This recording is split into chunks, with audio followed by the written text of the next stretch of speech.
Salut tout le monde, Adou. Aujourd'hui, je vous présente ma review détaillée de la board Mid-Length MK2 X-Form de chez Armstrong.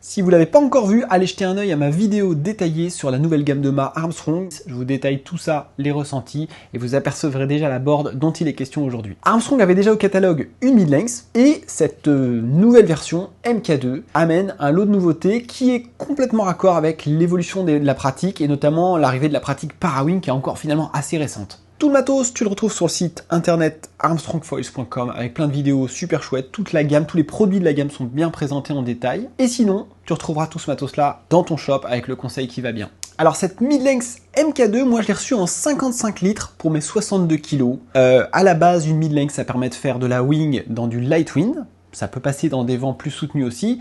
Et en Parawing, les mid-lengths, on les a adoptés pour naviguer dans du vent moyen, soutenu, voire très fort. Donc là, clairement, le programme, c'est wingfoil, light wind, wingfoil tout court et Parawing. Et dans les gros volumes plutôt, les plus grandes tailles, on pourra même aller chatouiller le downwind à la pagaie, même si Armstrong a des planches dédiées pour cette pratique spécifiquement. Toutes les mid-lengths MK2 sont livrées avec une housse sur mesure pour la planche, avec les flancs en 3D qui protègent super bien la board. La housse est blanche, alors certes c'est salissant, mais l'idée c'est que au soleil, ta planche ne cuise pas dans la housse. De la même manière, les boards sont blanches, encore une fois, on a plus ce finish un peu poncé qu'on peut retrouver chez d'autres marques. L'idée c'est de protéger les boards, la structure, le carbone, du soleil et des UV. Dans cette gamme, on va retrouver 9 tailles, ça démarre à 38 litres pour la 4.8. Moi j'ai la 55 litres qui fait 5.4 et la plus grosse, le plus grand volume, on va finir à 7.2 pour 130 litres. Donc il y en a pour tous les gabarits, toutes les pratiques. Au niveau du poids, cette 55 litres sur ma balance sort à 4 kg, donc ça correspond aux données annoncées par Armstrong. On est en juillet 2026 et au moment où je te parle, la 55 litres 5.4 sera à 2349 € et l'amplitude de prix pour la plus petite 38 litres, on est à 2249 € et ça monte jusqu'à 2649 € pour la 7.2 qui fait 130 litres. Un mot sur la techno, c'est très important, cette appellation X-Form en fait, elle correspond à quoi? Elle correspond à la façon dont sont moulées les planches. Ces planches s'inspirent de ce qu'Armstrong fait pour concevoir ses mâts ou ses ailes de foil, et on a une board qui est totalement moulée dans un moule en acier. Ça permet de mettre des pressions beaucoup plus fortes, de monter plus fort en température quand on cuit la planche, lorsqu'elle est en cours de fabrication, et ça permet aussi d'avoir une reproductibilité, d'avoir une homogénéité, une précision dans la production, dans le produit fini, qui est irréprochable. La finalité, vous l'aurez compris, c'est d'optimiser le rapport poids-rigidité, solidité, donc durabilité. C'est une planche en carbone dans laquelle on a du PVC dessus, dessous. On va avoir 3 couches de PVC sur les rails, donc c'est ce qu'on appelle un full sandwich. La planche est intégralement recouverte de PVC, ce qui lui donne énormément de robustesse en cas d'impact, de solidité, mais du coup aussi de rigidité. On retrouve 2 grosses zones de renfort au niveau des pieds arrière et du pied avant, et dans la board, on va retrouver 2 grands stringers qui existaient déjà sur la mid-length première version, mais qui sont maintenus, qu'on ne verra plus parce que la finition de la planche est blanche et il n'y a pas de finish poncé, mais on a 2 grands stringers qui viennent assurer une rigidité maximale et un ressenti très direct lorsqu'on va pomper, lorsqu'on va rider, lorsqu'on va appuyer sur la planche. Et surtout, l'idée d'avoir tous ces renforts, c'est d'empêcher que la planche s'enfonce, s'affaisse un peu au niveau des talons, au niveau des pieds et des appuis lorsqu'on pompe, lorsqu'on saute aussi, puisque cette planche peut te permettre de sauter, comme on le voit avec Cash Berzola qui saute, qui s'en donne à cœur joie avec cette mid-length dans les vidéos qu'a sorti Armstrong récemment. Armstrong a résolu les problèmes de signal qui provenaient de la présence de rails carbone et de la conception de leur planche. C'était un petit peu compliqué, il fallait utiliser une antenne externe jusqu'à présent. Sur cette planche, et je l'ai testé sur l'eau, le signal passe parfaitement sans ajout d'antenne externe. Sur le pont, je retrouve ce grand pad gris qui est ajouré, qui va être très léger, qui va pas absorber l'eau, qui va pas retenir l'eau. On a des repères tactiles, alors on a aussi des repères visuels. À l'arrière, on retrouve 2 lignes noires qui correspondent à vos rails sous la planche. Donc pour placer le foil, on sait où sont les pieds par rapport au foil. C'est bien pour raffiner ces réglages, pour ceux qui ont une pratique plutôt avancée. Petite précision, de la 38 litres à la 85 litres, il n'y a pas de poignée de portage. Et à partir de la 100 litres et jusqu'à la 130 litres, on a une poignée. On a des repères tactiles au niveau du pied arrière, et c'est bien surtout pour ceux qui vont naviguer strappé, pour se caler, on a sous la voûte plantaire un petit relief, un petit bump en fait, qui va permettre d'avoir vraiment un pied calé sur le pont de la planche. Quand je retourne la planche, on a ces rails, c'est propre à Armstrong, des rails en carbone très avancés. Ces rails permettent, lorsqu'on est sur l'eau, d'avoir avec une position de foil assez avancée, très peu de poids mort devant le pied avant, donc très peu d'inertie, c'est intéressant au pumping. Sur des mid-lengths qui sont plus grandes que des planches compactes en wing, on oublie la planche, on va avoir un feeling de légèreté qui va être accru. Ça, c'est ce que dit la marque sur le papier. On a ces petits bevels sur les côtés et à l'arrière qui ont été réduits au niveau de l'angle, ils ont moins d'angle, ils sont plus droits, ça va redonner un peu plus de stabilité dans les phases où on est à l'arrêt, au take-off, et ça va pas avoir d'incidence réelle sur les touchettes. Le tail lui aussi évolue, il était plus en pointe, plus fin sur l'ancienne, on retrouve un tail un petit peu plus carré, un petit peu plus large, qui va permettre aussi d'aller dans le sens de la stabilité et puis d'optimiser le décollage dans les petites conditions, dans le vent light ou en para-wing. La planche conserve un petit kicker, c'est-à-dire quand vous regardez la planche sur la tranche, le tail remonte un petit peu juste sur la partie arrière, ça aide en pompant à faire décoller le foil, à talonner pour monter et voler dans pas grand chose. Juste un retour sur le pont, il y a des inserts de strap, donc si vous voulez aussi naviguer cette planche strappée, c'est tout à fait possible. On peut mettre un V à l'avant, strap unique à l'arrière et tout le monde est content.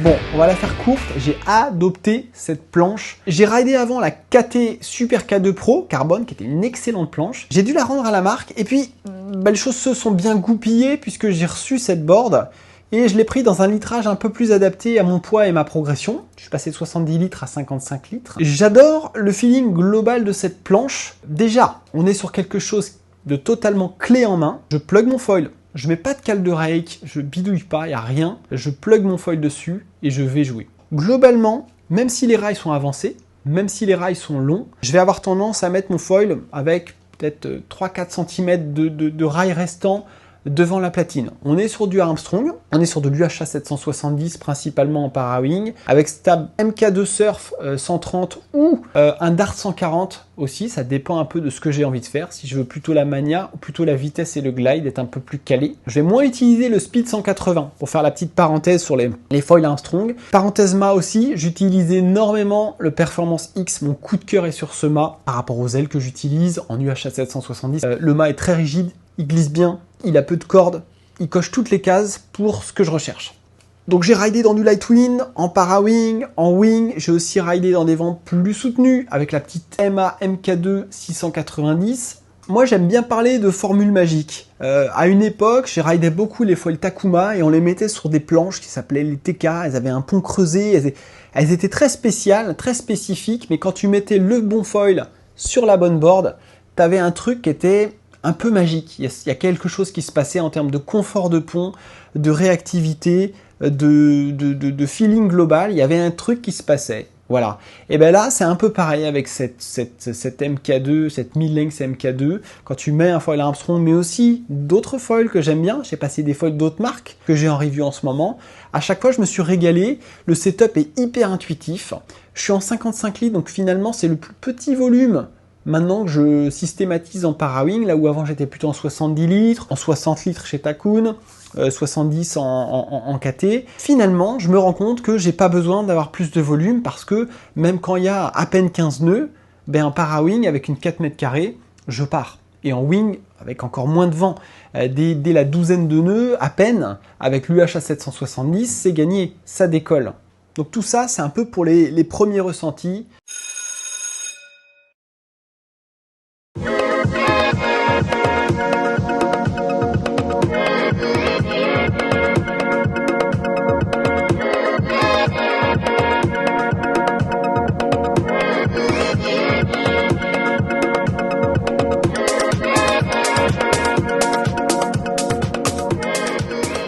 Je fais 62 kg, la planche fait 55 litres. À la mise à l'eau, je trouve que la répartition du volume est bonne. Elle a été bien étudiée. Là où est placé le foil aussi, on a un équilibre, on a l'aile avant qui est assez ravancé. Je trouve que à genoux, on n'a pas ce phénomène de nez qui plonge, qui peut piquer un peu, on peut se retrouver trop sur l'avant de la planche. C'est facile. Alors attention, 55 litres, à partir du moment où tu dimensionnes ton volume égal à ton poids, forcément, on est sur une pratique un petit peu avancée. On n'est pas sur une pratique où on s'initie, où on progresse. On est déjà sur une pratique avancée. Mais par rapport à d'autres planches que j'ai utilisées, cette planche est très facile. Elle va décoller tôt. Elle a une super glisse au take-off. Donc, c'est ce qui fait que j'ai pas forcément besoin maintenant d'aller au-delà des 60 litres. Je pense 70 litres, ça va marcher si la planche est très légère. Mais ça n'a plus de réel intérêt par rapport à mon niveau et les conditions que j'ai chez moi. On va parler du plus important dans cette review, l'ergonomie du pont et le feeling global de cette planche. Alors en fait, j'ai adoré le grip que procure le pad. On a un pad qui est très fin, mais qui est ajouré. Donc ça donne du grip, tes pieds sont placés, ils bougent pas. Mais pour autant, on n'a pas un pad, aussi des fois tu as des pads qui sont très denses, mais un peu épais, qui t'éloignent un peu de la planche. Là, tu es quand même sur la Strat, tu es en direct avec le foil. Je pense que la construction globale, la rigidité, l'histoire des stringers, l'histoire du sandwich PVC intégral, l'histoire du carbone, évidemment, il faut du carbone dans une board haut de gamme comme celle-là, ça donne quelque chose de très réactif et très sympa. Mais au-delà de ça, ce que j'ai adoré, peut-être plus que sur la Super K2 de chez KT, qui est une super planche aussi, c'est que j'ai trouvé cette planche plus surfy. J'ai trouvé que pour surfer, la forme du pont, la largeur peut-être un peu plus généreuse, fait qu'au final, sans perdre trop en glisse au take-off, on a une planche qui permet d'être un petit peu plus offset et d'aller récupérer un peu plus de grip sur le foil. Donc c'est assez intéressant. Quand on descend en taille de foil, c'est moins un sujet, mais je trouve que cette planche est très agréable pour surfer, pour carver dans les bumps.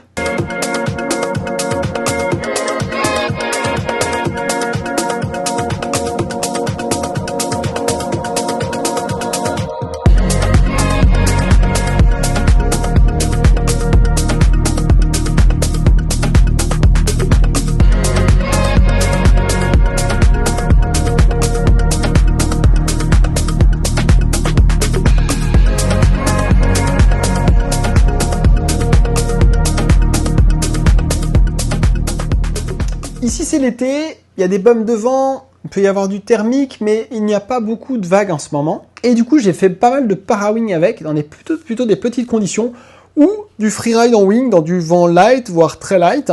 J'ai réussi à partir super tôt, c'est la planche de l'été pour moi, je peux vraiment sortir dans pas grand chose. Et en para-wing, je me suis régalé, j'ai fait des sessions du soir où le thermique a bien forci. Il y a quand même des bumps dans la baie de la Baule. Et en downwind, le combo avec l'UHA 770 ou la 690 MA MK2, c'était assez magique. On a une relance, alors avec le MK2 Surf 130, on a une relance dans des petits bumps, dans une faible énergie.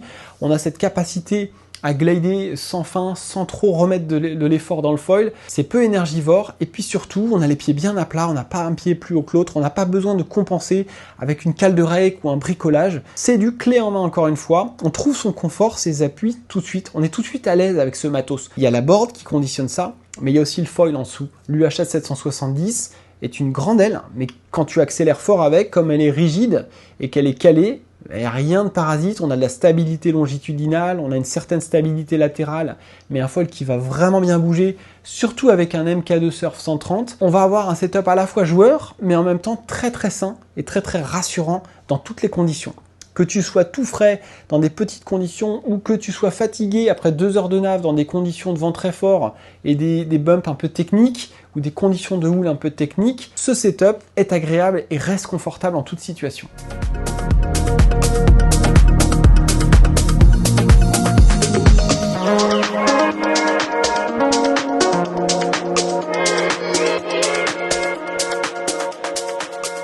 En conclusion, cette board est une vraie réussite, tout comme le sont les foils, tout comme le sont les mâts, tout comme l'est la nouvelle wing, la X-Wing Performance, qui arrivera en review au mois d'août sur la chaîne. On a une board clé en main, super rigide, super costaud, qui peut convenir à toutes les pratiques et tous les gabarits. On démarre à 38 litres, on finit à 130, il y en a pour tous les goûts.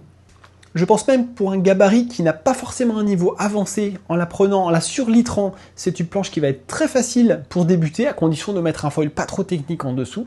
Moi, en tout cas, en para-wing, la 55 litres pour mes 62 kg est devenue ma planche de référence en ce moment. Cette mid-length MK2, comme son nom l'indique, est une deuxième mouture et elle vient apporter un lot d'améliorations. On gagne à tous les étages et c'est vraiment parfaitement adapté par rapport aux nouvelles pratiques qui ont émergé. Je pense à la para-wing, on a besoin de décoller tôt, on a besoin de plus de stabilité. On a vu que cette board progressait. Ils ont mis en place des choses pour que la board soit plus stable à l'arrêt, au take-off. On tolère toujours autant sur les touchettes, mais on a une board qui va être un peu plus facile, sans rogner sur la performance, bien au contraire. Et ça, c'est vraiment bienvenu, même quand on a déjà un bon niveau, quand on fait de la para-wing.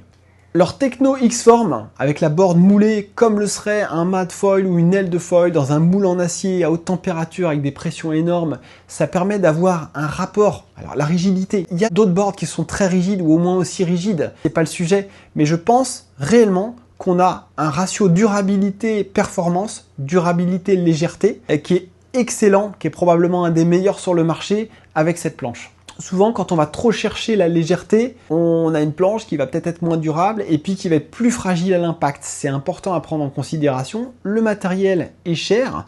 On a envie aussi aujourd'hui qu'il soit durable. C'est d'ailleurs dans les commentaires que je reçois sur YouTube, la plupart du temps, sur toutes les reviews, vous venez me dire que le matos est très cher. Je vous comprends. Donc, quitte à mettre cher dans du matos, autant qu'il soit ultra durable. C'était tout pour cette review. Vous retrouvez tout le matos sur le site armstrongfoils.com et on se retrouve bientôt pour la review de la X-Wing Performance. D'ici là, bon vent, bonne vague, bonne session. C'était Adou. Bye bye.